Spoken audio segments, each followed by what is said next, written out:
ये चंचल मन को अभ्यास और वैराग के द्वारा संयमन किया जा सकता है। अभ्यास अच्छा लगे ना लगे, लगे रहो, एकांत में रह करके अपने नियम जो है इसको किसी अवस्था में छोड़ना नहीं। बहिर्मुख लोगों से, बहिर्वृत्तियों से दूर रह करके एकांत भाव से नाम का आश्रय करके साधन करते रहो। ये अभ्यास करो, अच्छा लगे या ना लगे।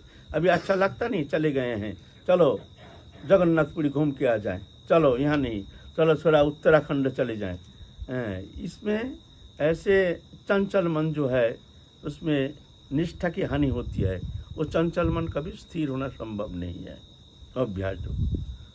अभ्यास न तो कौन तो वैराग्य न जागृत्यते। वैराग, इसमें अभ्यास नहीं तो करेंगे। वैराग का इससे क्या संबंध है? बोलते हैं देखो, जहाँ अनुराग है तुम्हारा स्वाभाविक, उस विषय में तुम्हारा मन लग जाएगा। मन लगाने के लिए तुमको चेष्टा करने की आवश्यकता नहीं है। जिस वस्तु व्यक्ति के प्रति तुम्हारे अनुराग है, आसक्ति है, वहाँ ऑटोमेटिक तुम्हारा मन वहाँ जाके लग जाएगा। कोई चेष्टा का इंतजार नहीं है, और चेष्टा करके भी कुछ कर नहीं सकते हो। मन के ऐसे स्वभाव है, जहाँ तुम्हारे अनुराग है, अच्छा लगता है, वो प्रिय पदार्थ और प्रिय व्यक्ति, वहाँ जाके उसका चिंतन करना शुरू कर देता है। इसलिए चाहिए वैराग। वैराग माने आसक्ति रहित।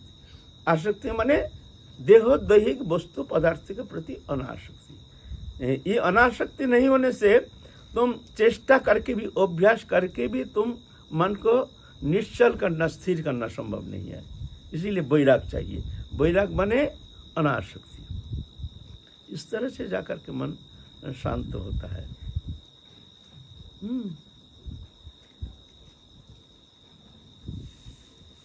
तो सततम कीर्तन तमंग जतंत दृढ़व्रत नमस्यंत भक्त नित्य उपस्थित। इस तरह से जो नाम साधन करना, यह है गीता के श्रेष्ठ योग बताए हैं। भक्ति योग के अंदर ये श्रेष्ठ योग बताए हैं, राजविद्या योग। तो भगवान कहते हैं ऐसे जो भक्त हैं उनके अंदर कौन कौन सा गुण होनी चाहिए, जिस गुण से भगवान मोहित हो जाते हैं, हो करके भगवान उसको इतना प्रिय मानते हैं, जो उसके पीछे पीछे अनुगमन करते हैं। भगवान उसको छोड़ के पलक के लिए कहीं जाते नहीं हैं। तो गीता में कहते हैं देखो ये गुण है, ये गुण होनी चाहिए भगवत भक्त में।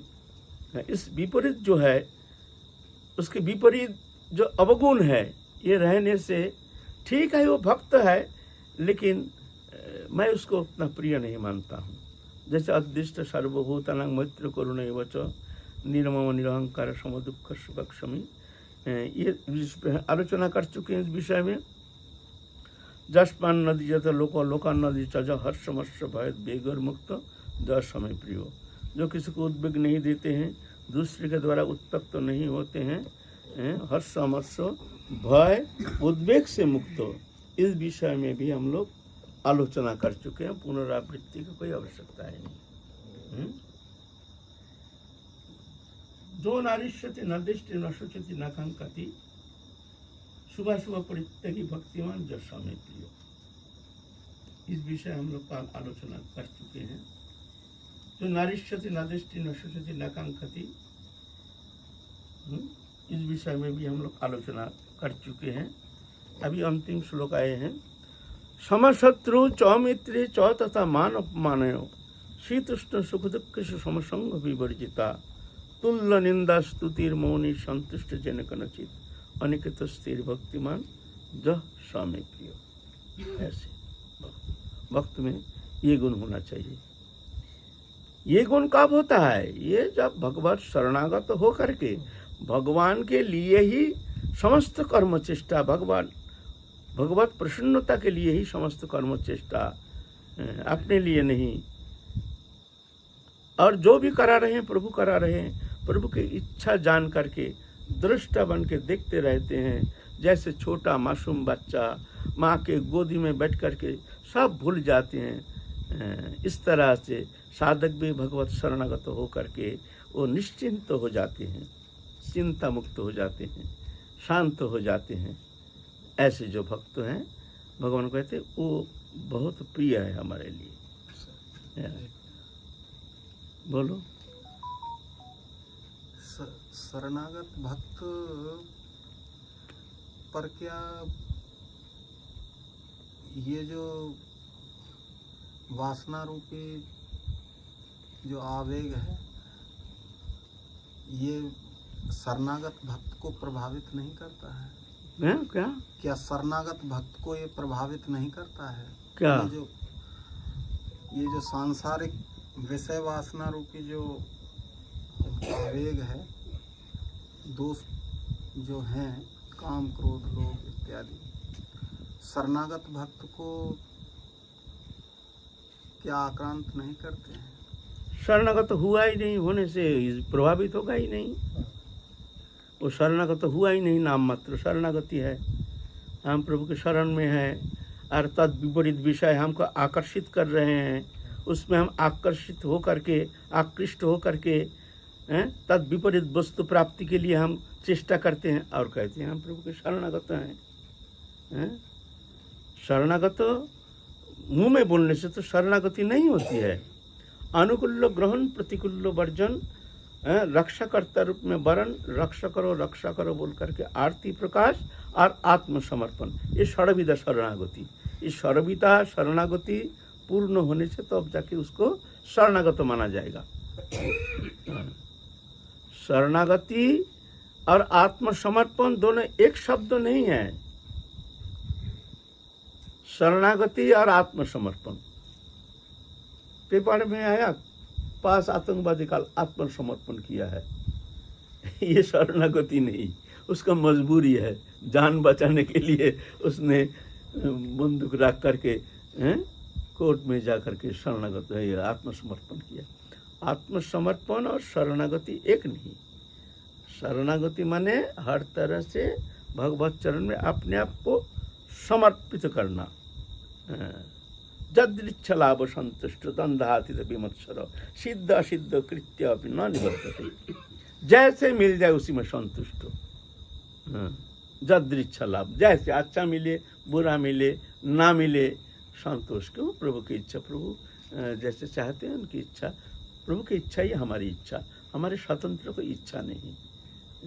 अपनी इच्छा को भी प्रभु की इच्छा के साथ मिला देते हैं, अपना स्वतंत्र इच्छा नहीं। ऐसा नहीं हुआ, ऐसा होना चाहिए नहीं। क्या होना चाहिए ना, जो प्रभु के विधान है वही होना चाहिए। ये प्रभु की इच्छा जान करके अशुभ आने से भी मान लेते हैं प्रभु की इच्छा, इसमें कोई मंगल है, ऐसा जान करके शांत रहते हैं। अशुभ जैसे अशुभ जैसे अशुभ माने कोई अमंगल सूचक, कोई मर गया, कोई नुकसान हो गया, होता ही, आपत्ति विपत्ति होती है, ऐसा होता है ना। तो भजन विषय का अगर कोई अशुभ कोई आए तो, जैसे मान लीजिए जो नियम पहले गुरु कृपा से रक्षा होता था वो अभी नहीं हो रहा है, ये भी तो एक अशुभ संकेत है। अशुभ नहीं, ये इसमें प्रभु की कोई इच्छा जो हमको शासन करने के लिए, हमारे कमी को दिखाने के लिए, हमारे कमी को मिटाने के लिए प्रभु ऐसे ही कुछ शासन मूलक हमारे लिए ऐसी व्यवस्था किए हैं। ऐसे जानकर वो साधक और सावधान होते हैं। इसमें प्रभु का मंगलमय सूचना है, ऐसे है ना। क्योंकि अन्न दोष, भूमि दोष, संग दोष, ये तो जब प्रकृति में रहते हैं तो शरणागत भक्त को भी प्रभावित तो ये करेंगे ही, स्वाभाविक। नहीं, ये तो करेंगे ही, जब तक शरीर है, शरीर धर्मी है, कुछ ना कुछ तो प्रतिक्रिया तो होगी ही। वस्तु सान्निध्य में रहने से वस्तु गुण कुछ क्रियाशील होती है, ये तो होगा ही। इसलिए साधक को सावधान, पग पग में सावधान होकर चलना चाहिए हर स्थिति में। कहीं हमारे द्वारा काय मन वचन से कोई भूल ना हो, शास्त्र विरुद्ध कोई कर्म ना हो, हमारे मन में कोई ऐसे भगवत भजन बगैर और कोई वस्तु विषय में कोई आसक्ति ना हो, इच्छा ना हो, ऐसे सावधान रहना चाहिए। ये तो रहना ही पड़ता है। सभी प्रभु करेंगे ऐसा भावना लेकर निश्चित होकर तो रह नहीं सकते, क्योंकि अहंकार है। अहंकार जब तक है तब तक कर्म है। जब अहंकार समाप्त हो जाता है तो कर्म भी समाप्त हो जाता है। कर्म होता है अहंकार के द्वारा, अहंकार के द्वारा ही तो शरीर चलायमान है। जो भी कर्म करते हैं अहंकार के द्वारा। अहंकार समाप्त हो गया तो कर्म भी समाप्त हो गया। तो जब तक अहंकार है सब कर्म में हम भला बुरा विचार हमारे हैं। संसार कर्म के लिए हम कर्ता बन जाते हैं। कोई संसार की कोई नुकसान होने से हमको बड़ा कष्ट होता है। सांसारिक भोग्य वस्तु प्राप्ति के लिए हम काय मन वचन से कोशिश करते हैं। तो ऐसे ही परमार्थी के लिए भी तुमको चेष्टा करना पड़ेगा। इस समय ये परमार्थिक विषय हम भगवान के ऊपर समर्पण कर दिए, प्रभु की इच्छा बिना होती नहीं। तो संसार को भी छोड़ दो, प्रभु की इच्छा बिना होती नहीं। यहाँ तो तुम कर्ता बन जाते हो और वहाँ प्रभु को कर्ता बना देते हो। परमार्थ विषय कर्ता बना कर निश्चिंत रहते हो। प्रभु की इच्छा, हमारे भजन नहीं हो रहा है, प्रभु की इच्छा। और सांसारिक कर्म के लिए तुम्हारे बड़ी टेंशन हो जाता है। क्यों? अगर कर्ता बनना है ठीक है, उल्टा कर दो इसको। संसार के विषय कर्ता बना दो प्रभु को और परमार्थिक विषय कर्ता बन जाओ खुद, तो जाने ऐसा। तो हम लोग इस शरणागति कहते हैं, लेकिन वास्तव में ऐसा नहीं है। शरणागति बहुत कठिन बात है। शरणागति माने दृष्टा बन जाना है, दृष्टा।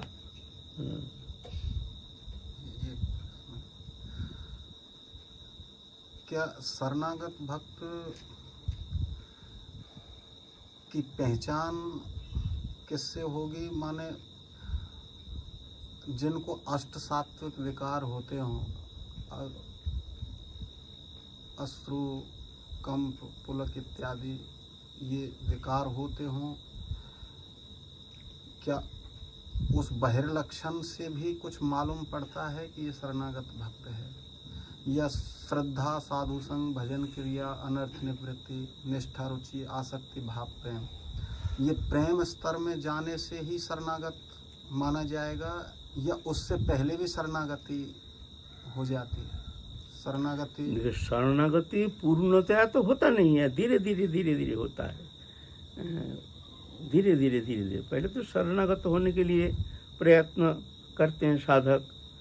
कुछ होता है, कुछ अतिरिक्तपन, कुछ भगवत चरण में विश्वास लेकर के, कुछ भगवान के ऊपर निर्भरशीलता लाने के लिए कोशिश करते हैं। पूर्ण शरणागति कठिन बात है। एकदम दृष्टा बन जाती हैं। सम दुख सुख स्वस्थ समदुष्ट सकांचन, प्रिया प्रियो धीर तुल्य निंदा संस्तुति, मान अपमान तुल्य तुल्य मित्र विपक्ष, सर्वारंभ परित्यागी गुणातीत शौचति। तब वो उस स्थिति में पहुंच जाता है, हर स्थिति में।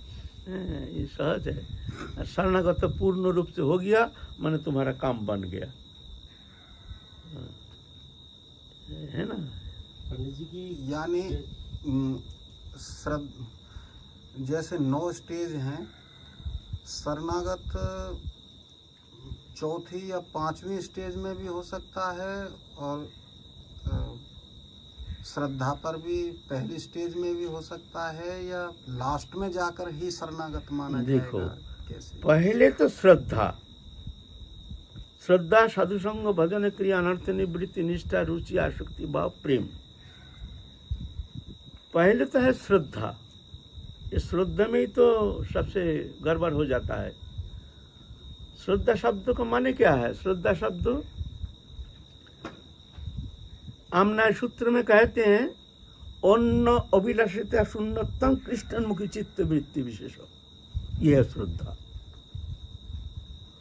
अन्न अभिलाषिता शून्य, कोई अभिलाष नहीं। भगवत चरण छोड़ करके, भगवत प्राप्ति इच्छा छोड़ करके दृश्यमान जागतिक कोई वस्तु पदार्थ के प्रति अभिलाष नहीं।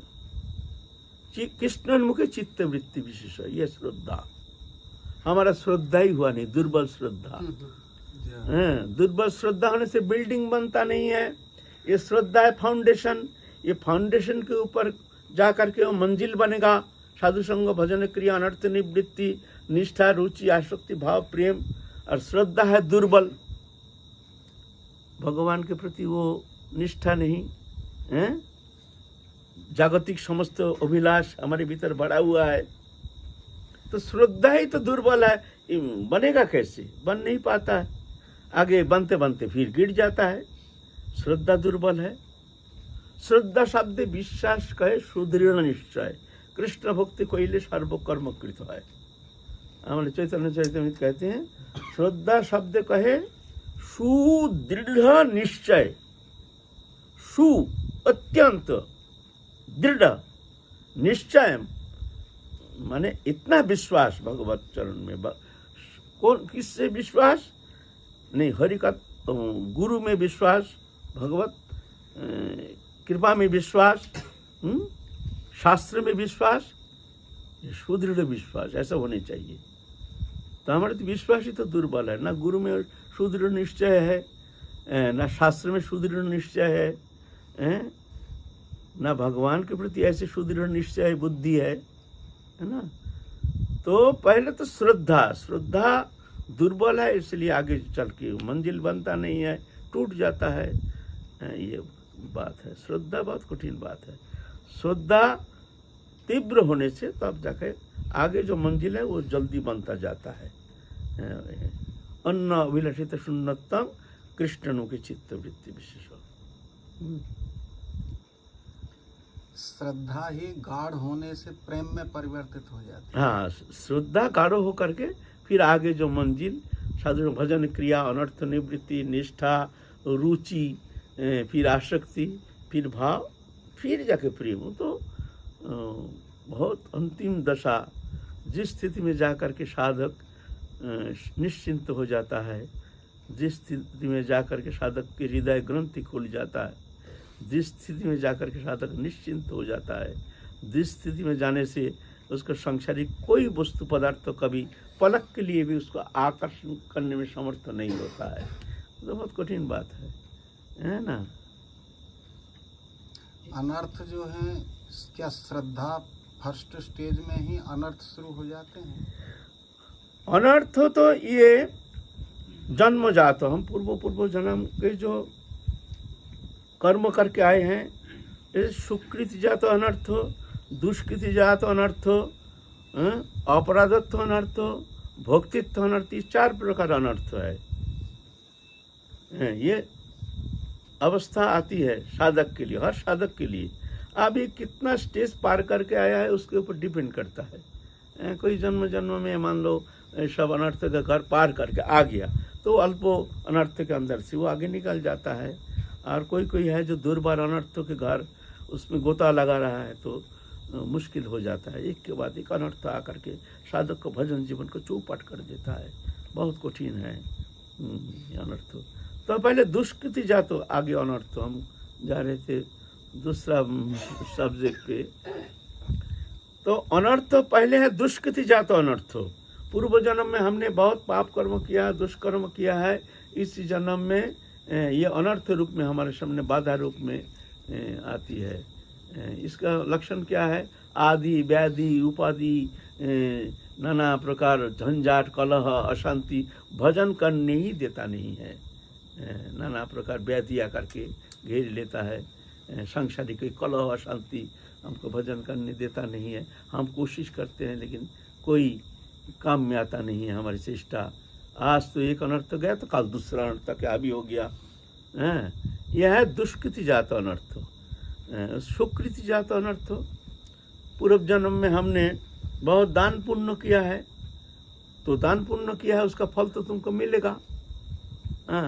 इस जन्म में तुम चाहते नहीं हो, बोलने से क्या होगा? तुम्हारा जो कमाई है वो तो तुमको लेना ही पड़ेगा। ये तो नहीं, तुमने बहुत दान पुण्य किया है इस जन्म में, मान पूजा प्रतिष्ठा, रुपया पैसा ढेला, अब नहीं चाहने से भी बड़ा भर के दे जाता है। सबको क्यों नहीं देता है? सबको क्यों नहीं? बड़े बड़े भजन आनंदी है, खाने को मिलता नहीं है। और बड़े बड़े प्रपंची है उसके पीछे डोलते हैं सब, ये लो वो लो, कपड़ा लो, लत्ता लो, ये लो वो लो। तो ये जाकर के बाधा आ जाती है साधक के लिए। साधक को आगे बढ़ना मुश्किल हो जाता है। सुकृति जात अनर्थ, दान पुण्य उपहार मान पूजा प्रतिष्ठा ये सब सुकृति जात अनर्थ, ऐसा अनर्थ को अगर साधन चेष्टा के द्वारा गुरु कृपा से धीरे धीरे पार लगा देता है तो आप जाकर अनर्थ निवृत्ति माने शांत हो जाता है, तभी जाके साधक निष्ठा लेकर के भजन मार्ग में आगे चलने में समर्थ हो सकता है किंचित। ऐसे है भगवान, ये हमारे जैसे जो आदमी हैं जिनके पास ना कंठी माला है ना कोई गुरु है और भगवान को कभी कभी याद कर लेते हैं, तो भगवान सुनेंगे उनकी कभी, या ये हमारा व्यर्थ? हम कंठी ले चाहे नाले, हम भगवान के हैं, भगवान हमारे हैं, इसमें तो कोई संदेह नहीं। इसमें संदेह आता है कहाँ से? हम कंठी लिया नहीं, हमारे गुरुकरण हुआ नहीं, कोई बात नहीं है। हम है तो भगवान के, भगवान छोड़ के हम आए कहाँ से? समस्त जीव जगत ही भगवान का है। बाबा, पंडित जी की एक जिज्ञासा थी, जो पूर्ण शरणागत किस स्टेज में जाने से पीछे समाप्त होता है? ये समझे मतलब कि पूर्ण शरणागति है वो बाप दशा में कि इससे पहले? पंडित जी यही पूछ रहे थे। मतलब नवों तक नौ जो स्टेज है उसमें कौन स्टेज में जाके पूर्ण शरणागत हो जाता है? भाव में, आसक्ति या प्रेम में, या उसके भी स्नेहमान प्रणय में? कोई भी शरणागति तो एक क्रमिक प्रोसेस, फिर भी पूर्ण शरणागति कौन सा स्टेज में होता है? पूर्ण शरणागति देखो, वो तो साधन अवस्था में धीरे धीरे वो शरणागत होने के लिए प्रयत्न करते हैं। कभी भूल हो जाता है, कभी अहंकार अभिमान आकर के साधक को पीछे खींच के ले जाता है, फिर धक्का मुक्का खा करके फिर जाके शरणागत हो जाए। ओहो, ये तो प्रभु की इच्छा बिना हमको तो ये अनर्थ से पार लगाना मुश्किल हो जाता है। फिर जाके इस तरह से धक्का मुक्का खाते खाते आगे चलता है साधक। फिर जाके जहाँ जाके मन निश्चल हो जाता है, ये निश्चल होता है एकमात्र साधन भक्ति दशा के, जहाँ आसक्ति दशा में जाकर के मन निश्चल हो जाता है। यहाँ जाके पूर्ण शरणागति माना जाएगा उस स्थिति में, जहाँ जाके साधक दृश्यमान जागतिक वस्तु पदार्थ के प्रति उनका किसी प्रकार आसक्ति नहीं रहती है। मन भगवत चरण में निश्चल हो जाता है एकदम जा करके। धीरे धीरे उसकी जो साधन चेष्टा विधि भक्ति जो है, विधि पूर्वक जो हम धर्म अनुशीलन करते हैं, वो छूटना शुरू हो जाता है। मन भगवत चरण में ऐसे निश्चल हो जाता है उस स्थिति में जा करके, जो इंद्रिय के द्वारा और विधि विधान मानना असंभव हो जाता है। इस स्थिति में जा करके तुम पूर्ण शरणागति मान सकते हो। बाबा, जो ये फोर्थ स्टेज है अनर्थ निवृत्ति, जब साधक वो पार कर लेता है, मगर उसकी जड़ चेतन ग्रंथि फिर भी निष्ठा रुचि आसक्ति में भी फॉल डाउन हो जाता है, वो वापस गिर सकता है भाव तक, तो तब वो किस कारण गिर जाता है? क्योंकि वो अनर्थ निवृत्ति को तो पार कर गया है। अनर्थ निवृत्ति माने ये दुष्कृति जात अनर्थ जो है, इससे निवृत्ति होता है कि जो एकदम हमको भजन करने ही देता नहीं है। जैसे हम जब पहले आया है, हमको भजन कर नहीं, माने इतना ये हो गया व्याधि माने दुनिया भर की व्याधि। लकुआ मार गया, ये सारा ऐसे मलेरिया हो गया प्रतिदिन, मलेरिया, ब्रोंकाइटिस, टीबी, एकदम ऐसे स्थिति आ गई। भजन करने देते नहीं थे, ऐसे सब स्थिति आ गई है ना। तो ये जो दुष्कृति जात अनर्थ, इससे किंचित निवृत्ति होती है। और जो अनर्थ है एकदम पूर्ण तरह से थोड़ी जाता है, वो तो किंचित तो रहता ही है। कभी तो सुकृति रूप में, सुकृति जात अनर्थ रूप में आ जाता है। भोक्तित्व अनर्थ, भक्ति में बहुत अनुप्रवेश कर गया है, कुछ उसके अंदर सात्विक भाव देखने में आता है, अश्रुकंप पुलक शीत वैवर्ण आदि, और उस समय भी अनर्थ रूप में आ जाता है। बाबा हमको दया करो, बाबा हमको बचाओ, बाबा बाबा रक्षा करो, ये सब हम चाहते नहीं है, लेकिन ये अनर्थ रूप में आ जाता है। बाबा हमको चिल्ला बना लो, ये भक्तित्व अनर्थ ये थोड़ी छोड़ता है। लेकिन शरणागत साधक को भगवान बचा लेते हैं। उस स्थिति में अगर दया आ जाती है, और दया कहाँ आती है? दया आती है अहंकार के ऊपर, हावी हो जाता है दया। आहा, इतना जीव इतना रो रहा है, दीक्षा दो बोल के रो रहा है, चलो इसका कल्याण हो जाए। तुम फंस गया, मान लो तुम फंस गया, दया आ गई तो आफत आ गई। दया आ गई तो इस तरह से साधक कभी कभी ऐसे करुणार्ध हो जाता है। वो समझते हैं ये प्रभु की इच्छा जान करके कभी कभी अपना इस तरह से अहंकार के द्वारा वो हावी हो जाता है, चेला बना लेता है, गुरु बन जाता है, जन कल्याण के लिए नाना प्रकार सभा समिति आदि में जाता है, प्रचार करता है। ये जाकर के साधक फिर भक्ति मार्ग से हट जाता है। बड़ा भयंकर अनर्थ। हाँ, तो ये अनर्थ है, ये कृपा नहीं। कोई कोई कहते हैं ये तो बहुत कृपा है, मतलब ये कृपा नहीं, ये अनर्थ है। ये जानेगा कौन? सदगुरु का बंदा पहचान सकता है। ये कृपा नहीं, अनर्थ है, सावधान हो जाओ। तो उससे वो दूर रहते हैं। अभी हम मंजिल तक पहुँचे नहीं, हमको पहुँचना है। जब तक नहीं पहुँचते हैं तब तक पीछे मुड़ के देखने का हमारा समय नहीं। स्वार्थी नहीं होने से परमार्थी होना बड़ा मुश्किल है। जो जो परमार्थ जीवन में कुछ प्राप्त किए हैं सब बड़े कठोर स्वार्थी, स्वार्थी। स्व माने कौन है? मैं भगवान को, भगवान मेरे हैं। उनके अर्थ तो क्या है? भगवान है, वो स्वार्थी। स्वार्थी नहीं होने से परमार्थी होना मुश्किल है। जंगल क्यों जाते हैं? दुनिया से लेना ना देना, जंगल में पड़े हैं, अकेला पड़े हैं, किसी से कोई दुनिया मर रहा है, खा रहा है, खो रहा है, कितना जना के रो रहा है, उसको कोई फर्क नहीं पड़ता है। ज़्यादा झंझट हुआ, चल दिया यहाँ से, चलो दुनिया का मेला, मैं हूँ अकेला, लेना ना देना, मगन रहना। तो स्वार्थी नहीं होने से परमार्थी होना मुश्किल है। तो कभी कभी साधक ये प्रभु की इच्छा, कृपा जान करके, भगवत इच्छा जान करके उसमें फंस जाते हैं। इसको कहते हैं सुकृति जात अनर्थ, भक्तित्व अनर्थ। सब अनर्थ है। कभी कभी गुरु कृपा लब्ध जो साधक हैं, गुरु कृपा से वो पार लगा सकते हैं, नहीं तो ये स्थिति में पार लगाना बहुत कठिन हो जाता है साधक के लिए। बाबा, आपने बार बार अहंकार के शब्द आया ना, अहंकार अहंकार, तो ये अहंकार को निवृत्त करने के क्या उपाय है?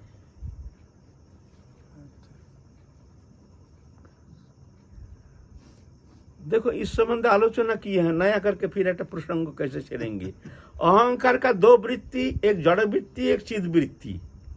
जड़ वृत्ति है मैं शरीर हूँ, शरीर संबंधी वस्तु मेरा है, ये अहंकार का जड़ वृत्ति। ये जड़ वृत्ति जो है ये साधक को संसार चक्र में फंसा करके 84 लाख जोनी में ले जाता है। जड़ वृत्ति, मैं शरीर हूँ, शरीर संबंधी वस्तु मेरा है, इसको चिद वृत्ति में ले जाता है, ले जाना चाहिए। चिद वृत्ति क्या है? मैं शरीर नहीं, शरीर संबंधी वस्तु मेरा नहीं, मैं ठाकुर जी को हूँ, चिन्मय हूँ, दिव्य हूँ, आनंदमय हूँ, नित्य सत्य सनातन हूँ, मैं ठाकुर जी के हूँ, ठाकुर जी मेरे हैं। यह अहंकार का चिद वृत्ति। ये अहंकार के वृत्ति को बदलना है, अहंकार जाएगा नहीं। इसका वृत्ति जब जड़ वृत्ति में रहता है तब जाके बंधन का कारण हो जाता है, चिद वृत्ति में जाने से मुक्ति का कारण हो जाता है। ऐसे ऐसे मामला है ना।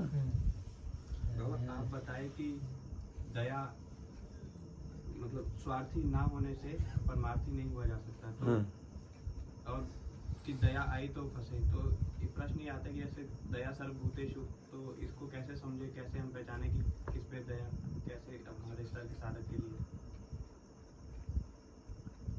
दया माने क्या है? दया माने एक छोटा मासूम बच्चा, वो क्या कर सकता है? तुम्हारे हाथ में भगवान क्या दिया है जो तुमने दया करोगे? दिया है कुछ? तुम किसी का दुख दुर्दशा दूर कर सकते हो? हम आए हैं, हम तृषित हैं, तापित हैं, हम मायाबद्ध हैं, हम तुम्हारे चरण में आए हैं, शरण लिए, हमको कृपा कीजिए, हमको शिष्य बनाइए, हमको संसार चक्र से मुक्त कराइए। क्या तुम्हारी सामर्थ्य हो गया? समर्थ हो गया? समर्थ हुआ नहीं तो दया तुम दिखा रहे हो, उसको चेला बना रहे हो, दीक्षा दे रहे हो, बोले तो दया होगी नहीं। दया होगी, राधा से प्रार्थना करो, रो रो करके, हे राधा रानी इसका मंगल करो, इसका भला करो। ये नहीं तुम्हारा माथे में लाद लो उनको, आओ तुम हमारे माथे के ऊपर बैठ जाओ, हम तुमको दया करेंगे। आ गया ना अहंकार, तुम्हारा क्षमता नहीं, तुम खुद ही तुम फंसे हुए हो और तुम उद्धार करने जा रहे हो, तो दया दिखाने गए तो फंसोगे, तो जरूर मरोगे, कौन तुमको बचाएगा। जाओ। बाबा ठीक है।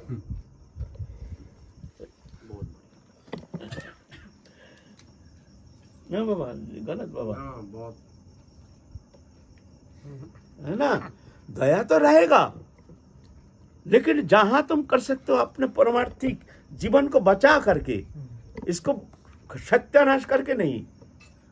हम अपने सत्यानाश करने के लिए यहाँ नहीं आए हैं, हम यहाँ अपना मंगल के लिए, अपना कल्याण के लिए। जगत कल्याण करेंगे जगतपति जगन्नाथ। तुम जगत कल्याण के चिंता करना चाहिए। क्या करोगे? नहीं, प्रार्थना करो, प्रभु मंगल करो, सबका भला करो, सबका भला। कोई आए हैं, प्रभु इसका भला करो, राधारानी इसका मंगल करो, राधारानी ये तापित है, त्रिषित है, दुखी है, हे राधारानी इसको करुणा करो। बस वो छुट्टी। अब वो सर्वमयी, सर्व कल्याणमयी, सर्व मंगलमयी, सर्व सामर्थ्य वो करेंगे, वो नहीं कर सकते। अब तुम्हारा कुछ है नहीं, तुम दया करने जा रहे हो। जय राधे, जय।